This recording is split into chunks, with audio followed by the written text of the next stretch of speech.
Voilà. Eh bien, on va partager la parole du Seigneur. Alors, propose de couper de couper le son. Alors, je mets un titre au message, hein, et comme je mets un titre aussi au partage qu'on a avant. Et donc, le titre du message de ce matin, c'est vraiment un titre d'actualité. C'est L'union fait la force, l'amour fait la différence. L'union fait la force, l'amour fait la différence. On vient de vivre une semaine vraiment riche en événements. Il y a d'abord l'annonce du reconfinement pour un mois, hein, où on nous explique que c'est une nécessité pour lutter efficacement ensemble contre la Covid-19 hein, qui frappe. Et, et puis ensuite, on a aussi vécu cette déferlante d'insécurité et de violence. 3 morts dans la basilique Notre-Dame de Nice, un homme qui est abattu à Avignon par la police, un homme interpellé près de la gare de Lyon-Perrache avec un couteau, un jeune homme de 15 ans qui est arrêté en Moselle pour avoir proféré des menaces, des manifestations même en dehors de la France, hein, à Moscou devant l'ambassade de France, ou encore au consulat français à Djeddah en Arabie Saoudite, et puis je crois hier l'attaque encore d'un prêtre orthodoxe à Lyon au moment où il fermait les portes de l'église. L'union fait la force. C'est un proverbe très ancien, une devise qui a été reprise par plusieurs pays. Et justement parce que dans ces pays, l'union est difficile. Savez-vous que c'est la devise en particulier de la Belgique, qui est séparée entre les Flamands et les Wallons. Ou c'est la devise de l'Angola, qui a vécu 27 années de guerre civile. C'est pas simple de vivre en paix. La Bible nous dit que tous les hommes sont sous l'influence, l'emprise du péché, qu'il n'y a pas un juste, pas même un seul, et que l'homme, avec son cœur méchant, mauvais, ne connaît pas le chemin de la paix. Les divisions sont partout. Le pays aujourd'hui est divisé entre ceux qui veulent travailler et ceux qui ne veulent pas travailler. La division, on la retrouve dans les familles, dans les quartiers, dans les entreprises, dans les villes et dans les villages. Récemment, j'ai rencontré plusieurs personnes de la ville d'Épinal pour comprendre un peu leur perception de notre ville. Et à l'issue de notre échange, je leur ai posé la question de qu'est-ce que vous auriez à me suggérer comme thème de conférence. Ce qui est revenu, c'est la tolérance, le bien vivre ensemble, ou encore l'affaire de Samuel Paty, où finalement on est encore sur le même type de sujet, le fait de vivre ensemble. C'est difficile, voire impossible d'un point de vue humain. Quand on a signé la Déclaration universelle des droits de l'homme, juste après la guerre, en 1948, certains pays n'ont pas voulu la signer ou n'ont pas pu la signer à cause de la situation dans laquelle ils se trouvent. C'est le cas de l'Afrique du Sud qui n'a pas pu signer à cause de l'apartheid. C'est le cas de l'Arabie Saoudite qui n'a pas pu signer la Déclaration universelle des droits de l'homme. Tous les hommes et femmes naissent libres et égaux en droit, parce qu'il n'y a pas l'égalité des hommes et des femmes. C'est aussi le cas de plusieurs pays de l'Est, la Tchécoslovaquie, la Pologne, la Yougoslavie ou l'Union soviétique de l'époque, parce qu'il n'y a pas le même principe d'universalité, c'est-à-dire la reconnaissance des mêmes valeurs morales. Et puis certains pays qui ont signé cette Déclaration universelle des droits de l'homme, en fait, ne l'ont pas réellement appliquée. On se souvient de ce discours célèbre des années après, 15 ans après, de Martin Luther King, aux États-Unis, devant le mémorial de Lincoln. J'ai fait un rêve. Il débute en disant « Je suis heureux de participer avec vous aujourd'hui à ce rassemblement qui restera dans l'histoire comme la plus grande manifestation que notre pays ait connue en faveur de la liberté. » Puis par la suite, dans ce discours, il dira « Je rêve qu'un jour, notre pays se lèvera et vivra pleinement la véritable réalité de son credo. Nous tenons ces vérités pour évidentes par elles-mêmes. Tous les hommes sont créés égaux. Je rêve qu'un jour, sur les collines rouges de Géorgie, les fils des anciens esclaves et les fils des anciens propriétaires d'esclaves pourront s'asseoir ensemble à la table de la fraternité. L'union fait la force. mais l'amour fait la différence. Le message qu'on va partager nous place directement au cœur de l'expérience chrétienne, de la vie chrétienne authentique. Dieu qui un jour transforme notre cœur dur, notre cœur de pierre, en un cœur de chair, capable d'aimer son prochain. Et le fruit de la vie de Dieu en nous, c'est pas seulement le fait de vivre une vie morale. Le fruit de la vie de Dieu en nous, c'est le fruit de la vie de l'esprit, l'amour, la joie, la paix, la patience, la bonté, la bienveillance, la douceur, etc. Donc le message de ce matin nous place au cœur de la vie chrétienne. Il nous place aussi au cœur de ce qu'est l'Église. Et c'est pour ça que j'ai voulu lire ce texte qui nous dit que Dieu veut faire dans l'Église infiniment au-delà de tout ce qu'on imagine. L'Église, c'est un miracle extraordinaire. Des hommes, des femmes, de toutes conditions, de tout pays, de toute origine, de toute couleur de peau, de tout type d'éducation, de toute idée politique qui, à un moment donné, sont capables de s'unir parce que Dieu a changé leur cœur et a changé leur vie.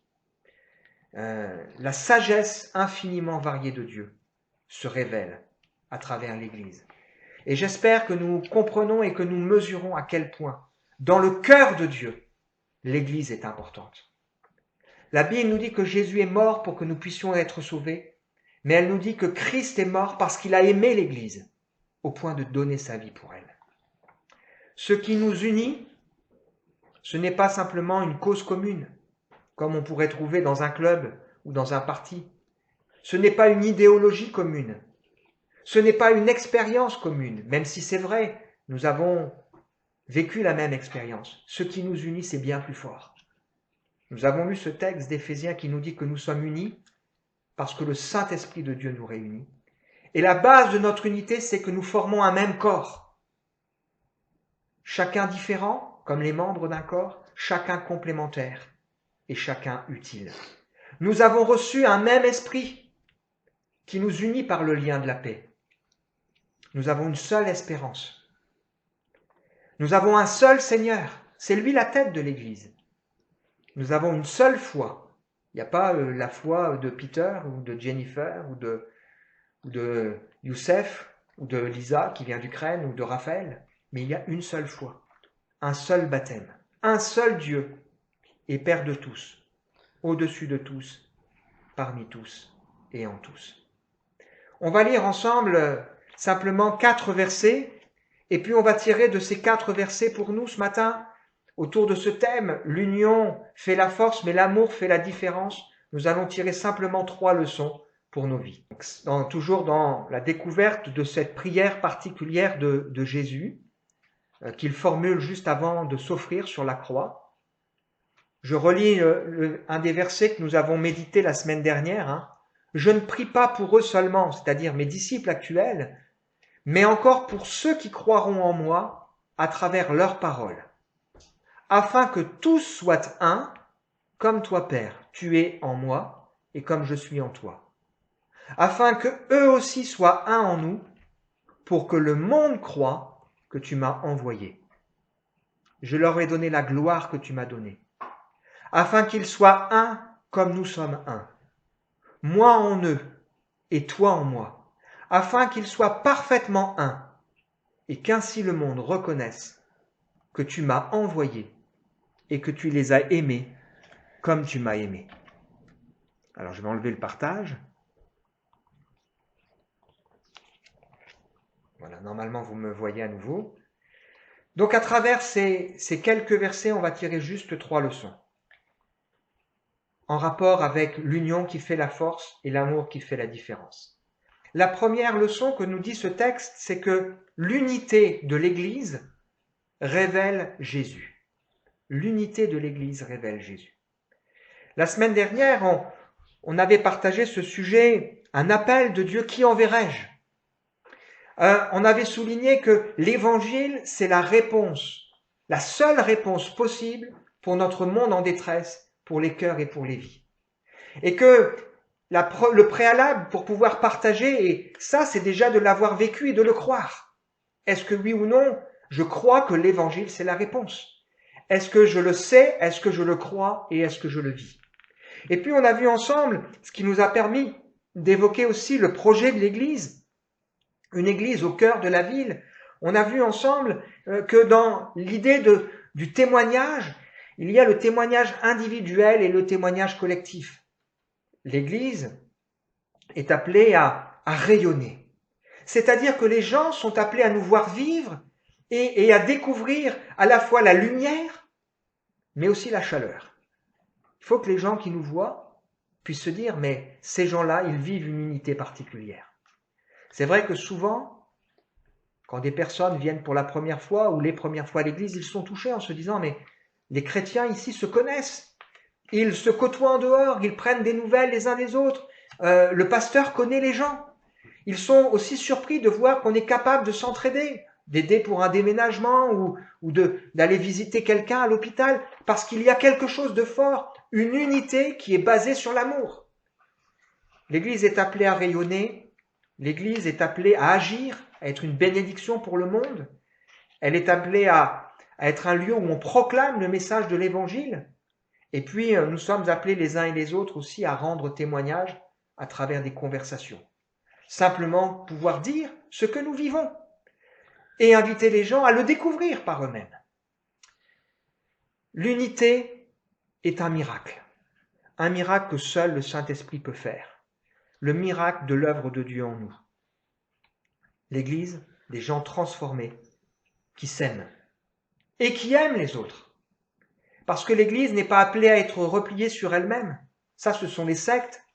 Ce sont les erreurs de l'histoire de l'Église qui ont conduit des gens à s'isoler pour éviter d'être au contact des autres qui étaient impurs. On doit effectivement faire attention à l'influence que peut avoir ceux qui nous entourent, bien sûr. Mais on est appelé à aller au-devant d'eux, parce que comment découvriront-ils qui est Dieu, l'amour de Dieu, s'il n'y a personne qui le témoigne? Et de la même manière que nous avons eu besoin que Jésus s'incarne pour venir nous révéler l'amour de Dieu, de la même manière, les gens ont besoin de voir des chrétiens qui incarnent Dieu, qui incarnent la vie de Dieu. Si vous lisez le livre des Actes, vous découvrez à travers le livre des Actes que les gens qui observaient les premiers chrétiens étaient touchés. Ils étaient touchés par le rayonnement. Actes chapitre 2, les chrétiens étaient chaque jour tous ensemble, assidus au temple. Ils prenaient leur pain dans les maisons, prenaient leur nourriture avec joie et simplicité de cœur. Ils louaient Dieu et ils trouvaient grâce auprès de tout le peuple. Et le Seigneur ajoutait chaque jour à l'Église ceux qui étaient sauvés. C'est un rayonnement qui n'existait pas chez les Juifs. Même si les Juifs vivaient en communauté et si c'était compliqué pour un Juif de dire qu'il était chrétien parce que ça signifiait un rejet du groupe dans lequel il avait l'habitude de vivre, il ne vivait pas le même rayonnement et le même amour. Bien sûr, il y avait la solidarité, mais dans l'Église, il y a beaucoup plus. Lorsque j'ai échangé avec Laetitia, la dame qui nous loue la salle, enfin qui s'occupe de la location de la salle pour la mairie, elle m'a dit que les gens qui venaient dans ce lieu nous observer, que parfois ils posaient des questions. Et c'est important, et elle est marquée aussi par la qualité du témoignage que l'on rend. Et c'est important, c'est une vie.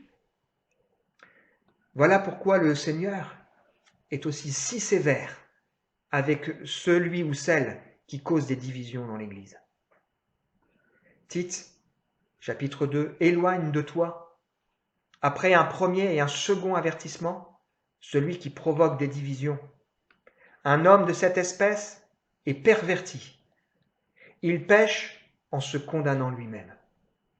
Et voilà aussi pourquoi le Seigneur qui nous invite chacun à prendre notre place dans l'Église, nous dit que si on veut prendre notre place, ce qu'il faut faire, c'est quoi?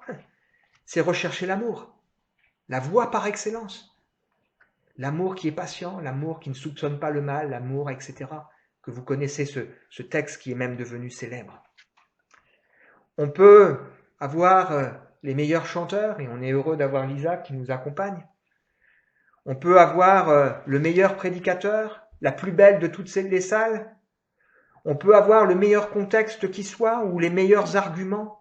On peut avoir les meilleurs effets, on peut même vivre les plus grands miracles, s'il n'y a pas l'amour, le témoignage de l'Église passera à côté. Jésus a fait, et il fait ce que personne ne peut faire.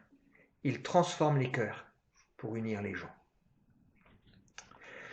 La deuxième leçon que nous montre ce texte, c'est que l'unité que nous vivons, que nous sommes appelés à vivre, montre que nous partageons la gloire, la même gloire et la même espérance.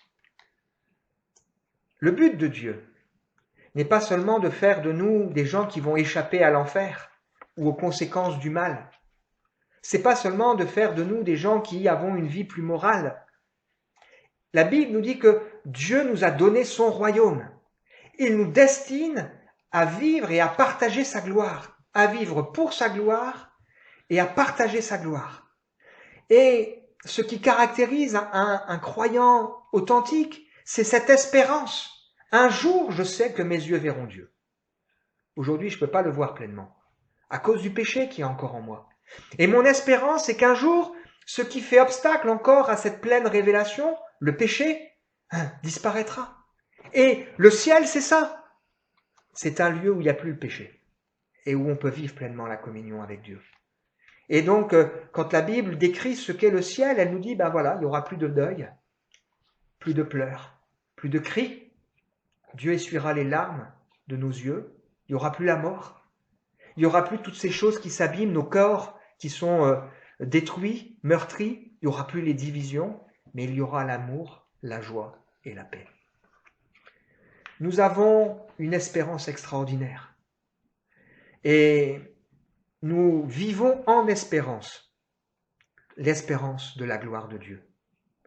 Et le Seigneur nous dit qu'il nous a destinés à partager son royaume. Et donc, le désir de nos cœurs, c'est que d'autres puissent un jour partager cette même gloire.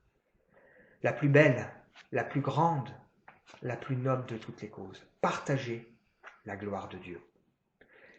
Nous serons actifs lorsque nous serons au ciel auprès du Seigneur. Nous aurons des choses à faire. Comme aujourd'hui, nous pouvons faire des choses pour le Seigneur.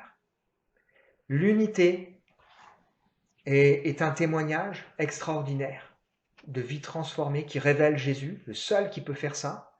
L'unité montre aussi que nous partageons la même espérance. Et puis le dernier point, c'est que l'unité montre que nous sommes aimés de Dieu comme Jésus était aimé de Dieu. Quand on lit les évangiles, je ne sais pas ce qui vous marque. Peut-être qu'on a envie de retenir les miracles, ou les discours de Jésus, ou son attitude vis-à-vis des religieux. Mais ce qui devrait nous marquer, c'est l'unité de Jésus avec le Père. Il faisait ce qu'il voyait faire au Père. Il disait ce que Dieu lui demandait de dire. Il aimait comme Dieu aimait. Et Dieu a pu dire plusieurs fois de Jésus, « Celui-ci est mon fils bien-aimé. Écoutez-le. » Personne ne peut dire ce que Jésus a pu faire, ce que Jésus a pu dire si Dieu n'est avec lui. Il parlait comme Dieu parce qu'il connaissait Dieu. Il adorait comme personne parce qu'il adorait celui qu'il connaissait. Il adorait Dieu. Et j'espère que les gens autour de nous pourraient dire « Mais tu as de la chance de connaître Dieu de cette manière. » On me l'a souvent dit. J'aimerais bien avoir ta foi. Eh bien, c'est ça aussi que l'Église est appelée à refléter. Elle est appelée à refléter le fait que nous sommes aimés de Dieu. Et oui, c'est un privilège d'être chrétien. Oui, c'est un privilège d'être utile. Oui, c'est un privilège de savoir que Dieu entend et exauce nos prières. Oui, c'est un privilège de savoir que quand on prie, Dieu nous écoute. L'unité montre l'amour de Dieu pour nous. Une réalité et un privilège. Et quelque part, ça crie. Nous vous en supplions, vivez ce que nous vivons. Découvrez pleinement l'amour de Dieu. Oui, Dieu aime tous les hommes. Mais il y a des choses qui sont réservées à ceux qui aiment Dieu. Vous savez, c'est un peu comme dans une famille. On a un enfant qui se comporte mal, qui n'écoute rien, qui n'en fait qu'à sa tête, qui vit comme un égoïste, etc., qui méprise sa famille. Ses parents l'aiment, mais ils ne peuvent pas lui manifester l'amour pleinement. Et Le jour où ce garçon prend conscience de tout ça, qu'il décide de revenir, de régler les choses dans son cœur, dans sa vie, eh bien, l'amour peut pleinement s'exprimer. Ben, c'est la même chose avec Dieu. Dieu aime les hommes, il aime les femmes. Mais son amour peut pleinement se manifester le jour où nous acceptons de vivre en communion avec lui, dans la recherche de sa gloire. Conclusion, l'union fait la force, mais l'amour fait la différence. L'amour, ce n'est pas un simple sentiment. C'est une personne. Dieu est amour. Il a prouvé son amour envers nous en ce que Jésus-Christ est mort pour nous, alors que nous étions loin. Il a donné son Fils pour que l'Église soit unie.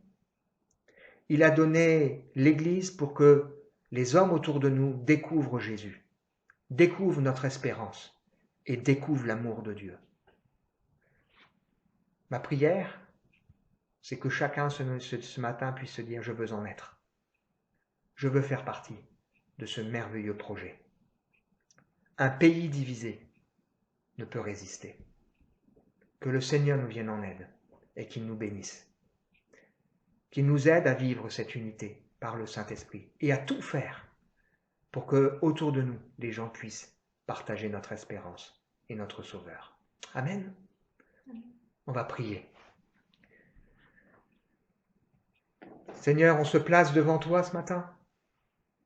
Merci pour les chants que nous avons pu chanter, les textes que nous avons pu lire, qui nous rappellent que tu nous connais de toute éternité, que tu sondes nos cœurs. De ce texte qui nous dit aussi que tu es venu chercher Élisée parce que tu le connaissais, malgré le fait qu'on aurait pu dire il n'avait pas besoin de Dieu, il avait tout, mais s'il avait besoin de toi. Merci pour ces versets extraordinaires que nous venons de lire et de partager ensemble. L'Église est un miracle. L'Église, c'est aussi un privilège. Et oui, Seigneur, merci de nous avoir acceptés comme membres de ton corps. Nous te bénissons et nous t'adorons de tout notre cœur. Je te prie, Seigneur, de parler au cœur des uns et des autres ce matin, pour que chacun puisse pleinement découvrir ton amour, se donner à toi, et puis faire partie de ton Église. Au nom de Jésus. Amen.